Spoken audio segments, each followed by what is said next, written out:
Our movie begins today with a little girl named Abigail, who is performing ballet. After finishing her performance, she goes to her car, and at that moment, we notice a tracking device placed under the car. Meanwhile, we see a gang outside her house. One of them manages to unlock the gate, and 3 members of the gang enter the house. When they reach the little girl's room, one of the gang members realizes they are there to kidnap a child, but another gang member says, "What does it matter? The most important thing is that we get the money we agreed on." She agrees and they proceed with their plan. At the same moment, Abigail enters her room while talking to her dad on the phone to let him know she's home. She gets into bed to sleep, and suddenly, the gang bursts in and successfully kidnaps her. They take her to the gang leader, who is waiting for them in a huge mansion. He tells them that no one should know each other's names, so that if anyone gets caught, they can't reveal the other's identities. He also tells them that the mission will last for 24 hours and that they must stay in the house until it's complete. After assigning them code names, he takes their phones and leaves. Later, we see the group gathered at the bar, discussing who the girl's father could be. S says she thinks he's a millionaire, while Frank thinks he's a real estate tycoon. They all continue guessing. Meanwhile, Dean asks Joy for some candy, but she refuses. Dean then starts analyzing everyone's personalities, telling Joy, "You seem like you used to be a nanny, that's why you're so scared for the girl." He continues guessing everyone's past jobs, but Joy shuts him down by calling him dumb. However, she turns out to be the smartest one, as she correctly guesses everyone's previous jobs and earns $100 from each of them. She starts with Frank, telling him he used to be a police officer. Then, she tells Peter that his childhood bullying made him obsessed with his physique. Finally, she tells Dean that he was a driver. But when she gets to Rickles, who was a sniper, she doesn't reveal it because he didn't pay her. At this moment, Frank says to her, "And you were an addict." But she ignores him and walks away. Elsewhere, we see Abigail crying. Joy enters and tells her that the boss ordered her to be responsible for her. Abigail asks her to untie her hands because they hurt, and Joy agrees, but she wears a mask so that Abigail can't identify her.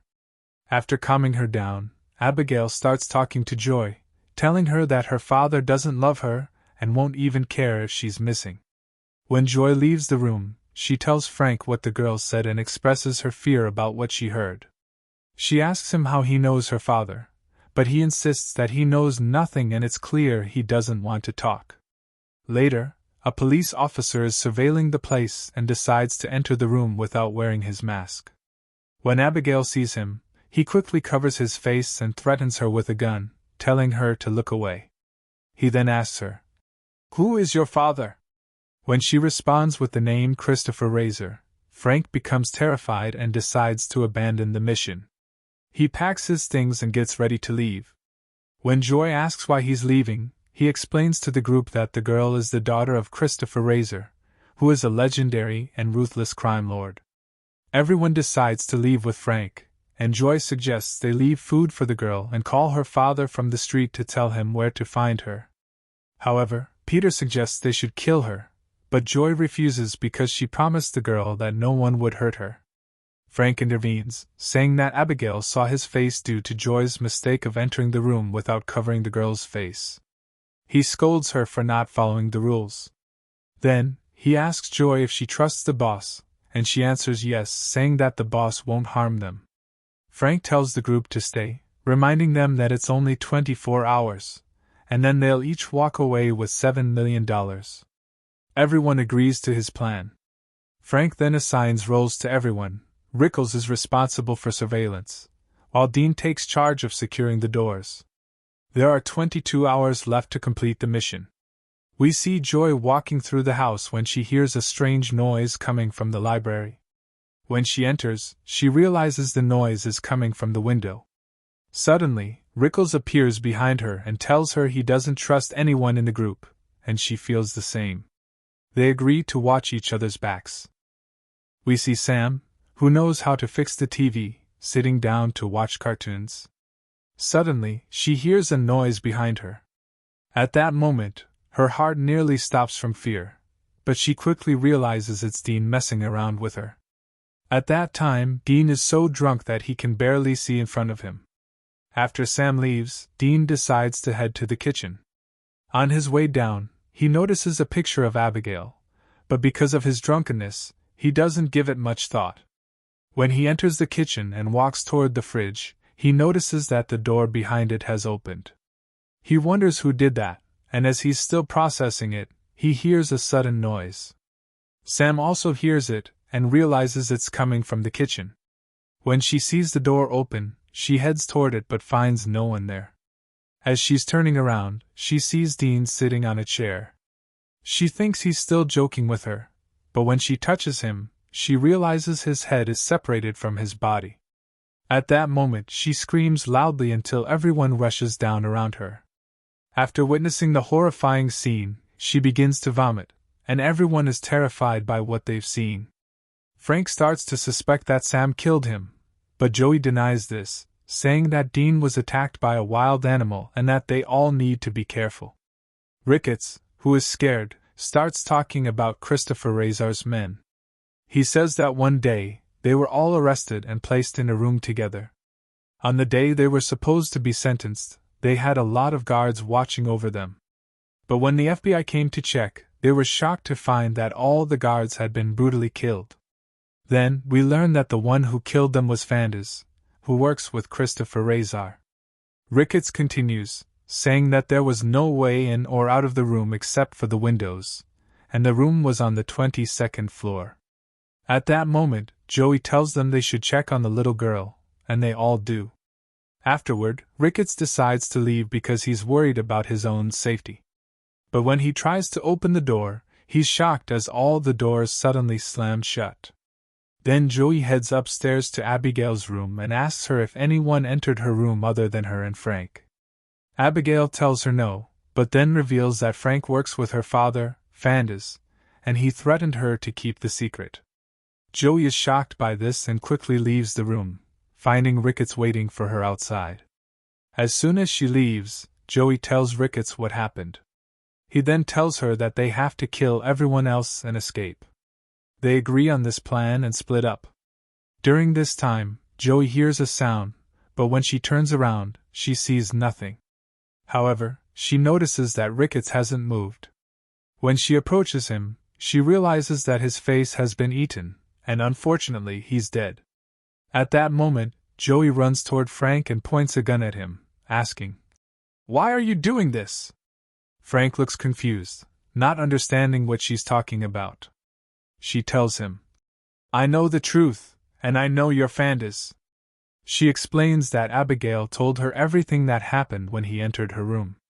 At that moment, Frank raises his gun and says, "I thought you were smarter than that, but I see anyone can fool you, even the little girl." He continues, "We've trapped ourselves, and now we have to finish this." Frank orders Peter to go upstairs and teach the girl a lesson, but Joey tries to stop him, unsuccessfully. Peter goes upstairs anyway, and Joey follows him, trying to stop him from hurting the girl. She points her gun at him, and a fight breaks out between her and Frank. Meanwhile, Sam notices the little girl starts dancing again, but this time she transforms into something terrifying. Sam calls out to everyone to pay attention, but at that moment, the girl grabs Peter and is about to kill him. Frank shoots her, and they realize the girl is Fanders. When she wakes up again, the bullet wound disappears. Joey keeps firing at her until they manage to leave the room. Once they're out, they start thinking of how to kill her.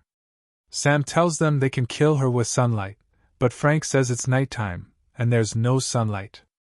They then figure out that she can also be killed with wood, so they decide to gather wood. While they're collecting wood, Sam sees Abigail dancing in front of her with Dean's body. Suddenly, the girl attacks Sam. Peter tries to hold her down, but he fails, and the girl stabs Peter in the heart. Frank tries to help Peter, but the girl is stronger than him and ends up stabbing Frank with wood too. After that, we see them helping each other and heading towards Joy to treat their wounds. At that moment, they're convinced by her words, and at the same time, She tells them that they need to inject her with the anesthetic shot she has because it made her fall asleep before. So each of them starts searching for Abigail to inject her. But Sam enters a strange place, and suddenly she falls into a bathtub full of corpses and starts screaming at the sight. Meanwhile, we see Pete running, and Abigail is chasing him. She pushes him off the stairs, and Frank falls down the stairs too. At this point, Abigail approaches him to kill him, but Joy also arrives to inject him with the sedative. However, she gets pushed away, and the syringe falls. Joy tries to grab it, and at that moment, Sam arrives to help Frank. Sam grabs her and tries to control her, and at the same time, Frank grabs her, and they both fly away. At that moment, Peter wakes up and runs towards her. He grabs Joy, and she manages to get the syringe and injects Abigail, who falls asleep. When Abigail wakes up, she finds herself locked in a cage like a rat. At that moment, she starts crying and pretends to act, but she can't fool them, so she decides to return to her true nature again. She starts confessing that she was the one who did all this, and that the gang leader is working with her and her father, and she brought them here to get revenge for what they did to her father. Everyone is shocked by what they hear. Abigail starts calling each one by their real name, and tells them what they did. She starts with Frank and says, "You were the one who caught my father's men, and when they escaped from you, you profited from the business." Then she turns to Peter and says, "You stole from the gang and ran away, and that gang belonged to my father." Then she tells Sam, "You stole from us too." After that, she addresses Joy, saying, "You were a nurse in the army, but you caused someone's death, and since then, you've been living with the guilt, which is why you left your son with his father." At that moment, Joy gets angry and says, "No matter what you do, your father will never love you or care about you." Abigail responds, "I don't care about that. To me, you're all just prey, and I enjoy torturing you before drinking your blood." Then she starts knocking them down, and tells them that anyone who opens the door will not be killed. At this moment, Peter decides to open the door, but Joy stops him. When he insists on opening it, she shoots him. After he changes his mind, she takes him to treat him, leaving Frank beside her. Later, we see her trying to convince Frank to make a deal, telling him that if he opens the door for her, she will tell him the way out. But he tells her to tell him first, and then he'll help them get out of there. But later, we find out that he's tricking her. After she tells him the location, he prepares to leave, but the surprise comes when they discover that the place she mentioned was a trap. At that point, Abigail gets scared and moves away from him, and they all run to the library. They stand in a lit area, and Sam thinks she has turned into a zombie, but when she steps into the light, she gets excited because she hasn't turned, and she starts dancing. At that moment, Frank goes to check the place Abigail mentioned as the way out, but he finds out that she was lying to him, and there's nothing there. Then Joy tries to break through the wall, but with no success. Sam arrives and tells her, "We need a power source to cause a short circuit, and that way, we can open the doors." At this point, they agree that each pair should stick together. Later, we see Sam and Peter together. Sam starts playing music, and suddenly the bite on her hand disappears. We learn at that moment that Abigail has taken control of her mind, and Sam turns into a zombie too. She attacks Peter and kills him. When Joy and Frank enter, they are shocked by Sam's appearance. When they realize she has turned, they run quickly. When Sam comes to kill them, Joy uses the tray to reflect the light on her, and it works. At that moment, Sam dies. A few minutes later, a door in the library opens, and when they enter, they are surprised to find the gang leader, who also appears to have turned into a zombie.